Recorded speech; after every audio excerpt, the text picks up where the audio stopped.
بسم اللہ الرحمن الرحیم۔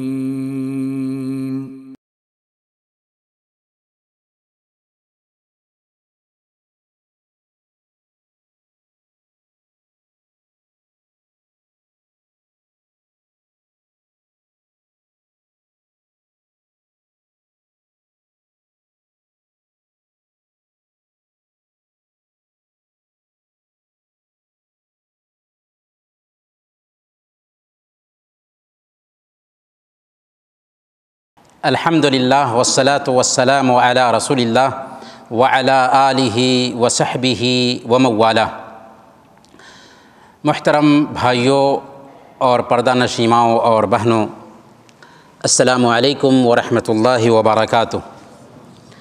ہمیں سب سے پہلے خوشی ہو رہی ہے اس مسجد میں آپ سب کا استقبال کرتے ہوئے کہ الحمدللہ ایک وقفہ کے بعد اس مسجد کے ماہانہ دروس دوبارہ شروع ہو گئے ہیں، اور ہم شروع ہی میں یہ اعلان کرنا چاہیں گے کہ اگلا پروگرام انشاءاللہ 24 مارچ کو ہونے والا ہے، جس میں اس مسجد کے خطاب کے جو روح رواں ہیں وہ شیخ فیض اللہ مدنی حفظہ اللہ ہیں، وہ انشاءاللہ اس پروگرام میں شریک رہیں گے۔ لہذا آپ سب سے گزارش کی جاتی ہے کہ آپ سب بھی اس پروگرام میں حاضر ہوں اور اپنے ساتھیوں کو بھی بتائیں۔ یہ پروگرام رمضان میں ہونے والا ہے، فرائیڈے کو پروگرام ہوگا، عصر کے بعد سے یہ پروگرام شروع ہوگا۔ اس میں شیخ فیض اللہ مدنی حفظہ اللہ آپ سے خطاب کریں گے۔ اب ہم آپ کے سوالات کی طرف چلتے ہیں، جو سوالات آپ نے بھیجے ہیں۔ سب سے پہلا سوال ہے، ایک بھائی پوچھتے ہیں کہ قضا نماز کیسے ادا کی جائے گی؟ سب سے پہلے تو ہمیں یہ جاننا چاہیے کہ نمازیں وقت کی پابندی کے ساتھ فرض ہیں۔ اللہ رب العالمین نے ارشاد فرمایا، ان الصلاۃ کانت علی المؤمنین کتابا موقوتا، کہ نماز مومنوں پر وقت کی پابندی کے ساتھ فرض ہے۔ اس لیے وقت جو جس نماز کا طے کیا گیا ہے اسی وقت میں اس نماز کی ادائیگی ہونی چاہیے۔ ہاں، بسا اوقات بھولنے کی وجہ سے یا سونے کی وجہ سے ایک بندہ نماز نہ ادا کر سکا تو اس کی قضا وہ کر سکتا ہے، اور اگر کسی عذر کی وجہ سے وہ نماز قضا ہوئی ہے تو اللہ رب العالمین اس کو اس وقت میں نماز ادا کرنے کا ثواب دے گا۔ اللہ کے نبی صلی اللہ علیہ وسلم ارشاد فرماتے ہیں، من نسی صلاۃ او نام عنہا فکفارتها ان یصلیها اذا ذکرها، کہ اگر کوئی آدمی نماز ادا کرنا بھول گیا یا سویا رہ گیا نماز سے، تو اس کا کفارہ یہی ہے کہ جس وقت اس کو یاد آئے اسی وقت اسے ادا کر لے۔ البتہ اگر یہ قضا نماز ہے اور آپ مسجد میں آتے ہیں، امام کو دیکھتے ہیں کسی نماز کی امامت کر رہے ہیں اور امام کے ساتھ مل کر کے اسے پڑھنا چاہتے ہیں، تو اس بات کی بھی گنجائش ہے۔ کیا طریقہ ہوگا؟ اگر آپ کی نماز زیادہ ہے اور امام کی رکعتیں کم ہیں تو اس میں تو کوئی مسئلہ ہی نہیں ہے۔ جیسے مغرب کی نماز میں آپ آئے، عصر کی نماز پڑھنی تھی، تو آپ امام کے ساتھ مغرب کی نماز تک پڑھیں، امام جب سلام پھیر دے تو ایک رکعت آپ کی جو بچ گئی ہے اسے بعد میں ادا کر لیں گے۔ اگر آپ کو 4 رکعت پڑھنی تھی اور اگر آپ کو 3 رکعت پڑھنی تھی اور امام کو 4 رکعت پڑھنا تھا، تب کیا کریں گے؟ تو اس حوالے سے علماء کہتے ہیں کہ 2 طریقہ ہے۔ پہلا طریقہ یہ ہے کہ آپ امام کے ساتھ شامل ہو جائیں اور 3 رکعت ادا کرنے کے بعد آپ انتظار کریں، بیٹھے رہیں۔ جب امام چوتھی رکعت ادا کرنے کے بعد سلام پھیرے گا تو امام کے ساتھ آپ سلام پھیریں گے۔ دوسرا طریقہ یہ ہے کہ آپ 3 رکعت چونکہ آپ کو پڑھنی تھی، 3 رکعت پڑھنے کے بعد آپ سلام پھیر سکتے ہیں تشہد کرنے کے بعد، اس کی بھی گنجائش پائی جاتی ہے۔ ایک اور سوال ہے کہ نماز کی نیت کیسے کی جائے گی؟ دیکھیں، اللہ کے نبی صلی اللہ علیہ وسلم ہم سب کے لیے اسوہ ہیں۔ لقد کان لکم فی رسول اللہ اسوۃ حسنہ، تمہارے لیے اللہ کے نبی صلی اللہ علیہ وسلم کی زندگی میں بہترین رہنمائی ہے۔ اور اللہ تعالیٰ نے قرآن کریم میں یہ بات بھی بیان کر دی ہے، الیوم اکملت لکم دینکم، کہ آج میں نے تمہارا دین تمہارے لیے مکمل کر دیا۔ تو ہمارا دین مکمل ہو چکا ہے۔ اللہ کے نبی صلی اللہ علیہ وسلم نے زندگی کے ہر مرحلے میں ہماری رہنمائی کر دی ہے، لہذا اللہ کے نبی صلی اللہ علیہ وسلم نے نیت کو ضروری ٹھہرایا ہے نماز کے لیے، اور علماء نے نیت کو نماز کی شرطوں میں سے ایک شرط قرار دیا، یعنی نیت نماز کے صحیح ہونے کے لیے ضروری ہے۔ اس کے باوجود بھی احادیث کی کتابوں کو کھنگال جائیے، کہیں بھی آپ کو نیت کے الفاظ نہیں ملیں گے۔ اس حوالے سے میں تفصیل اس لیے بیان کر رہا ہوں کہ بہت سارے بھائی پوچھتے ہیں کہ بھائی فلاں کام کی نیت کیا ہوگی؟ میرے بھائی، نیت نام ہے دلی ارادے کا، دلی ارادے کو ہی نیت کہتے ہیں۔ مولانا انور شاہ کشمیری رحمۃ اللہ علیہ فرماتے ہیں، النیت امر قلبی، نیت دلی ارادے کا نام ہے، اس لیے دل میں جو ارادہ ہوتا ہے اسی کو عربی زبان میں ہم نیت کہتے ہیں۔ لہذا ہم جس ارادے سے مسجد میں آئے تھے وہی دراصل ارادہ رہا، اور اسی ارادے سے ہم ہاتھ باندھیں گے۔ اگر ظہر کی نماز کا ارادہ تھا اور مسجد میں آ کر کے ہم ہاتھ باندھتے ہیں، وہی تو اصل میں نیت ہے، اسی کو نیت کہتے ہیں۔ لہذا نیت کے الفاظ بولے نہیں جاتے۔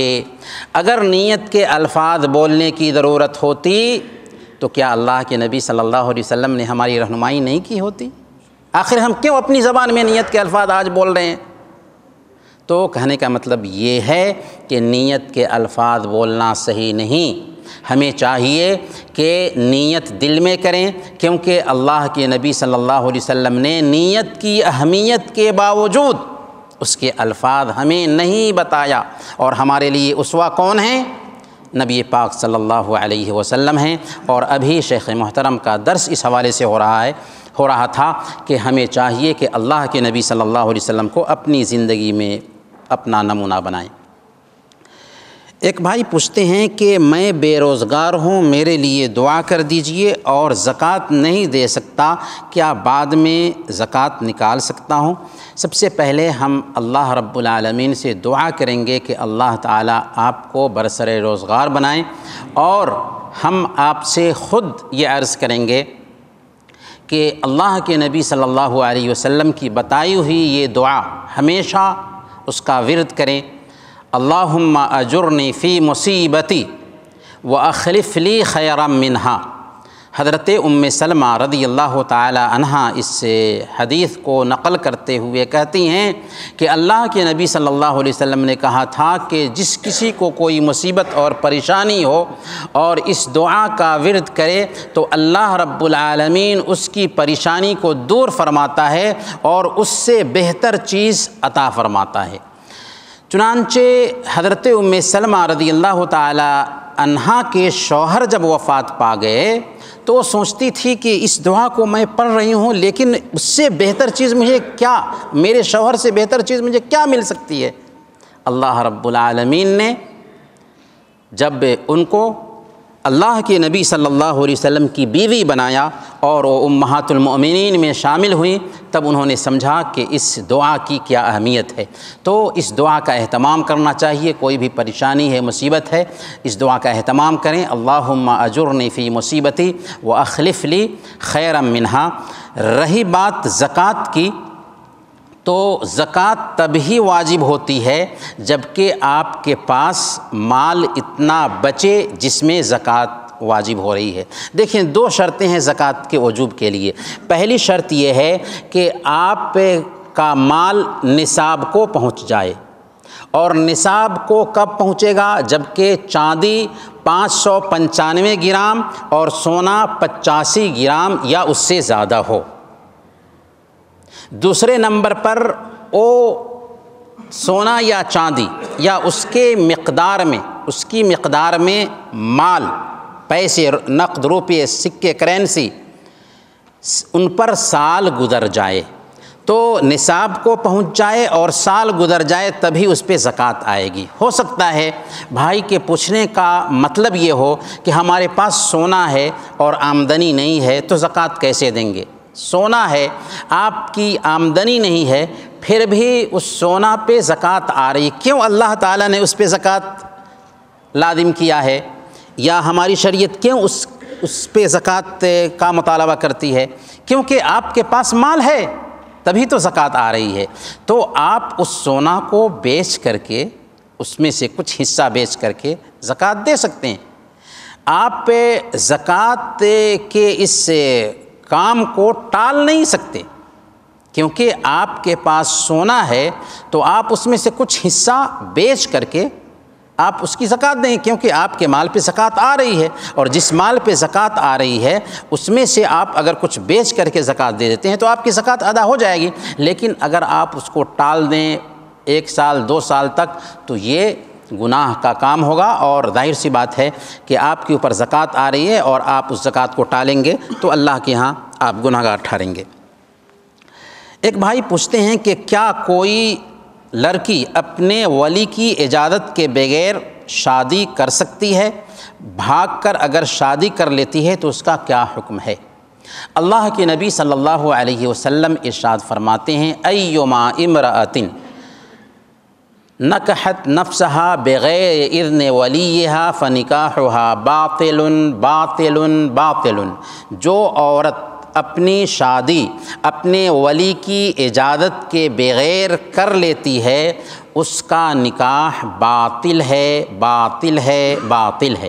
تو اس سے پتہ یہ چلا کہ ایک عورت کے لیے جائز نہیں ہے کہ اپنے ولی کی اجازت کے بغیر شادی کرے، ولی کی رضامندی ضروری ہے۔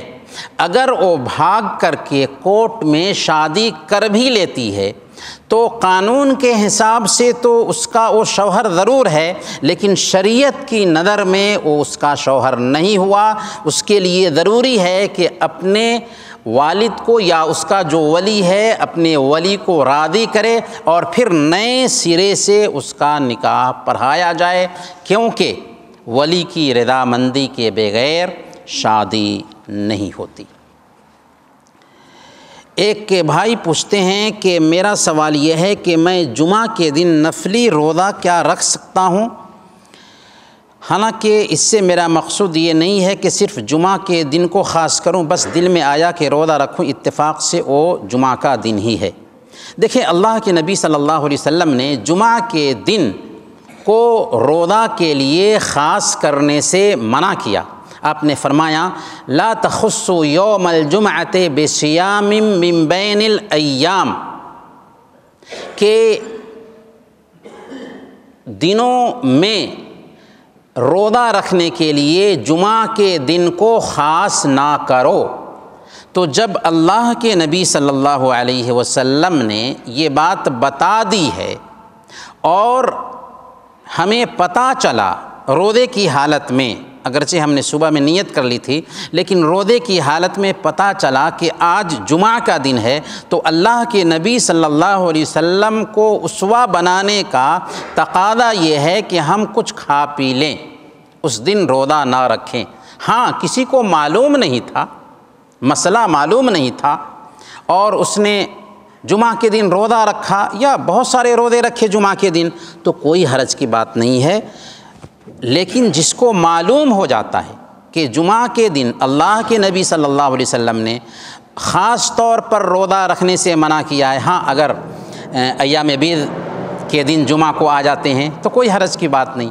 عرفہ کا دن جمعہ کو آ جاتا ہے، کوئی حرج کی بات نہیں، لیکن جمعہ کے دن خاص طور پر روزہ رکھنا، یا پھر یہ کوئی جمعہ کو اور ہفتہ کو بھی روزہ رکھے گا، جمعرات کو روزہ رکھا اور جمعہ کو بھی روزہ رکھ رہا ہے تو کوئی حرج کی بات نہیں ہے، لیکن خاص طور پر جمعہ کے دن روزہ رکھنے سے اللہ کے نبی صلی اللہ علیہ وسلم نے منع کیا ہے۔ لہذا اگر ہم کو بعد میں پتہ چل جاتا ہے، صبح میں اندازہ لگ جاتا ہے کہ آج جمعہ ہے، تو ہمیں اس دن اللہ کے نبی صلی اللہ علیہ وسلم کے اسوہ کا تقاضا ہے کہ اس دن روزہ نہ رکھیں، کیونکہ یہ نفلی روزہ ہے، فرض روزہ نہیں ہے، نفلی روزہ ہے۔ اللہ کے نبی صلی اللہ علیہ وسلم، اللہ رب العالمین بیان فرماتا ہے لقد کان لکم فی رسول اللہ اسوۃ حسنہ، تمہارے لیے اللہ کے نبی صلی اللہ علیہ وسلم کی زندگی میں بہترین نمونہ ہے۔ ایک بھائی پوچھتے ہیں کہ اگر عمرہ کو جاتے ہوئے عورت کو حیض آ جائے تو وہ حیض ختم ہونے کے بعد مسجد عائشہ سے احرام باندھے گی یا احرام باندھ کر جائے گی؟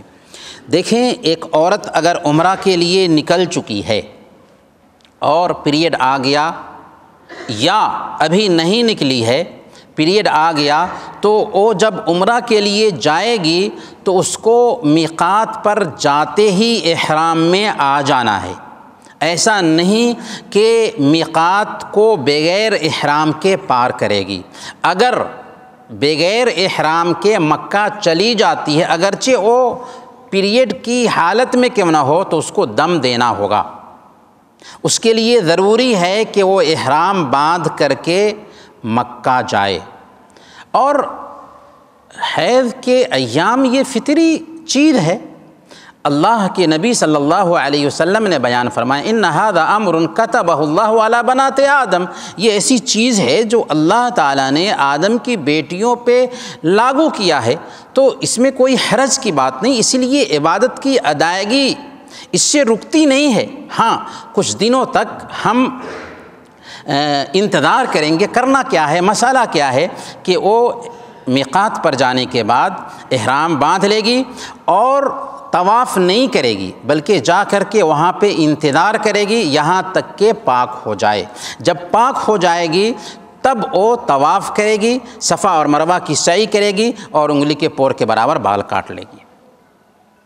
اب ایک مسئلہ یہ ہے کہ اگر اس کے پاس وقت بہت تنگ ہے، قافلہ کے نکل جانے کا ڈر ہے، مثال کے طور پر 5 دن کا ہی اس کا عمرہ تھا اور اسی مدت میں اس کو عمرہ کر لینا تھا اور وہاں پہ وہ رہ نہیں سکتی، مدت طویل ہے، 7 دن 8 دن ہے، تو کیا کرے گی؟ تو شیخ الاسلام ابن تیمیہ رحمۃ اللہ علیہ کا فتویٰ ہے کہ وہ حفاظتی چیزیں استعمال کر کے اسی حالت میں وہ طواف اور سعی سے فارغ ہو سکتی ہے۔ تو یہ گنجائش ہے، اس گنجائش سے بھی فائدہ اٹھایا جا سکتا ہے، لیکن سخت حالات میں ضرورت کے تحت، ورنہ عورت کو چاہیے کہ وہ وہاں پہ جا کر کے انتظار کرے، جب پاک ہو جائے گی تب وہ عمرہ کرے گی، لیکن اس بیچ میں احرام کے جو ممنوعات ہیں اس پر لاگو ہوں گے۔ ایک بھائی پوچھتے ہیں کہ صحیح عقیدہ کیا ہے، وضاحت فرما دیجیے۔ صحیح عقیدہ وہ ہے جسے اللہ کے نبی صلی اللہ علیہ وسلم نے حدیث جبریل میں بیان کر دیا ہے۔ جبریل امین آئے تھے اللہ کے نبی صلی اللہ علیہ وسلم کے پاس اور انہوں نے اللہ کے نبی صلی اللہ علیہ وسلم سے کئی ایک سوالات پوچھا تھا، صحابہ کرام کی مجلس تھی، اس میں سے ایک سوال تھا کہ ایمان کیا ہے؟ تو اللہ کے نبی صلی اللہ علیہ وسلم نے بیان فرمایا تھا ان تؤمن باللہ وملائکتہ وکتبہ ورسلہ والیوم الآخر وبالقدر خیرہ وشرہ۔ اللہ کے نبی صلی اللہ علیہ وسلم نے بیان فرمایا تھا کہ اللہ پر ایمان لاؤ، فرشتوں پر ایمان لاؤ، کتابوں پر ایمان لاؤ، رسولوں پر ایمان لاؤ، آخرت کے دن پر ایمان لاؤ اور اچھی بری تقدیر پر ایمان لاؤ۔ اگر ہم ان 6 ایمان کے ارکان کو سمجھ لیتے ہیں اور اسے اپنی زندگی میں برتتے ہیں تو ہم نے صحیح عقیدہ کو سیکھ لیا، سمجھ لیا۔ دراصل صحیح عقیدہ انہی 6 ارکان میں چھپا ہوا ہے، انہی 6 ارکان کی تفصیل کا نام صحیح عقیدہ ہے۔ البتہ ایک اہم نقطہ جس کی طرف شیخ نے بھی اشارہ کیا کہ آج قرآن اور حدیث کو ماننے کا دعویٰ سب لوگ کرتے ہیں، پھر بھی اختلاف ہے۔ یہ اختلاف کیوں ہے؟ تو صحیح عقیدہ تبھی صحیح ہوگا جب کہ اللہ اور اس کے رسول کو ویسے ہی سمجھا جائے جیسے صحابہ نے سمجھا تھا، قرآن اور حدیث کو ویسے ہی سمجھا جائے جیسے صحابہ نے سمجھا تھا۔ اللہ رب العالمین قرآن کریم میں بیان فرماتا ہے فَإِنْ آمَنُوا بِمِثْلِ مَا آمَنْتُمْ بِهِ فَقَدِ اهْتَدَوْا، اگر وہ ویسے ہی ایمان لاتے ہیں جیسے تم ایمان لائے ہو اے صحابہ تو وہ ہدایت یاب ہوں گے۔ گویا کہ اللہ رب العالمین نے معیار بتا دیا کہ بعد کے لوگ اگر صحابہ کو اسوہ بنائیں، یعنی صحابہ کی سمجھ کے مطابق، صحابہ کی فہم کے مطابق قرآن اور حدیث کو سمجھیں تو ہدایت پر رہیں گے۔ وَإِن تَوَلَّوْا فَإِنَّمَا هُمْ فِي شِقَاقٍ، اور اگر اس منہج سے ہٹتے ہیں، صحابہ کی سمجھ سے، صحابہ کی فہم سے ہٹتے ہیں تو اختلاف میں پڑ جائیں گے۔ آج جو جماعت بندی ہے، گروہ بندی ہے، اس کے پیچھے جو اصل نقطہ ہے وہ یہی ہے کہ ہم صحابہ کے منہج کو، صحابہ کی فہم کو، صحابہ کی سمجھ کو معیار نہیں بناتے ہیں۔ اگر آج بھی صحابہ کی سمجھ کو معیار بنا لیا جائے سارے اختلافات ختم ہو جائیں گے۔ اللہ تعالی ہم سب کو اتباع سنت کی توفیق عطا فرمائے۔ ایک بھائی پوچھتے ہیں کہ اتباع سنت کی حد کیا ہے؟ دیکھیں اللہ رب العالمین نے قرآن کریم میں اپنے نبی کے بارے میں فرمایا لَقَدْ كَانَ لَكُمْ فِي رَسُولِ اللَّهِ أُسْوَةٌ حَسَنَةٌ، تمہارے لیے اللہ کے نبی صلی اللہ علیہ وسلم کی زندگی میں بہترین نمونہ ہے۔ اور ہم کلمہ لا الہ الا اللہ جب پڑھتے ہیں تو اس میں دو باتوں کا اقرار ہوتا ہے یا دو سوالوں کا جواب ہوتا ہے، عبادت کس کی کرو گے اور عبادت کیسے کرو گے؟ تو اس کا جواب کیا ہے کہ عبادت ہم صرف ایک اللہ کی کریں گے اور عبادت کا طریقہ محمد صلی اللہ علیہ وسلم کا بتایا ہوا ہوگا۔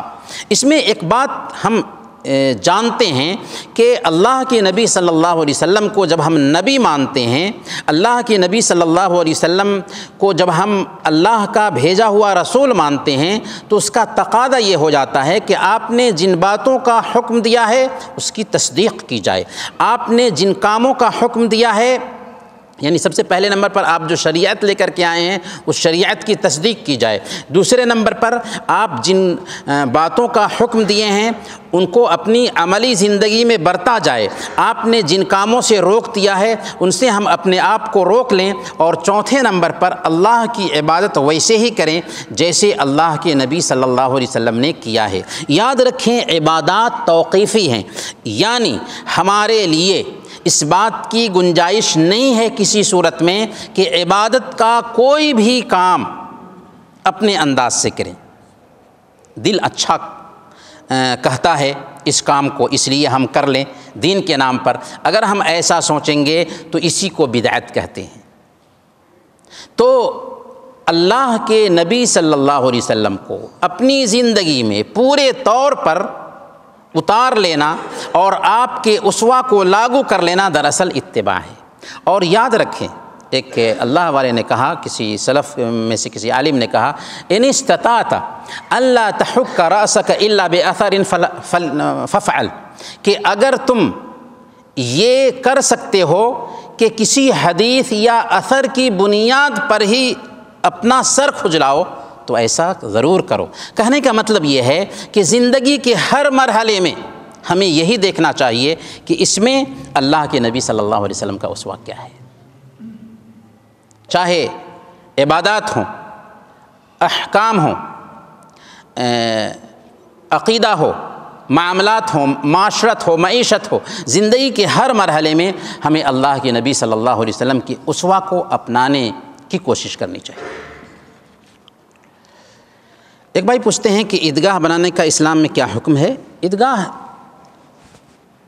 عبادت کی جگہ ہے، اگرچہ سال میں 2 مرتبہ ہم وہاں پر عید کی نماز پڑھنے کے لیے جاتے ہیں، لیکن اگر ہم بنا کر کے رکھتے ہیں تو اچھی بات ہے، ورنہ اگر کھلے میدان میں بھی عید کی نماز پڑھنے کا اہتمام کیا جائے تو اس بات کی گنجائش ہے، لیکن اگر عیدگاہ بنا کر کے رکھتے ہیں تو اس میں کوئی حرج کی بات نہیں۔ پوچھتے ہیں کہ اگر اتنی رقم لگا کر کے عیدگاہ بناتے ہیں تو کیا اس جگہ کو دوسرے کام کے لیے استعمال کر سکتے ہیں؟ دیکھیں، اگر ہم اس جگہ کو استعمال کرتے ہیں دعوتی پروگرام کے لیے، اگر ہم اس جگہ کو استعمال کرتے ہیں دینی مجلس کے لیے تو کوئی حرج کی بات نہیں، لیکن دنیاوی کاموں کے لیے اگر ہم عیدگاہ کو استعمال کریں تو چونکہ وہ وقف ہے، اور وقف شدہ چیز کا استعمال اگر ہم دینی کاموں کے لیے کریں یا رفاہی کاموں کے لیے کریں تو ٹھیک ہے، کوئی حرج کی بات نہیں، لیکن دنیاوی خالص دنیاوی کام ہے یا سیاسی اجتماعات ہیں ان کے لیے اس کا استعمال ہو تو غلط ہوگا۔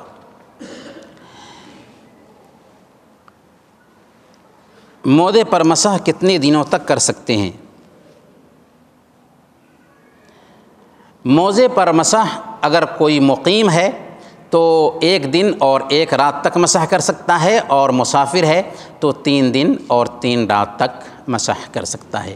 انہی چند باتوں کے ساتھ آج کے اس پروگرام کو ہم ختم کرتے ہیں، اور اللہ رب العالمین سے دعا کرتے ہیں کہ الہ العالمین ہم سب کے مسائل حل فرما دیں، ہمارے آل و اولاد کی حفاظت فرما، ہم سب کو زندہ رکھنا تو ایمان پر زندہ رکھنا، اور وفات دینا تو ایمان پر وفات دینا۔ وصلی اللہ علی نبینا محمد وعلی آلہ وصحبہ اجمعین۔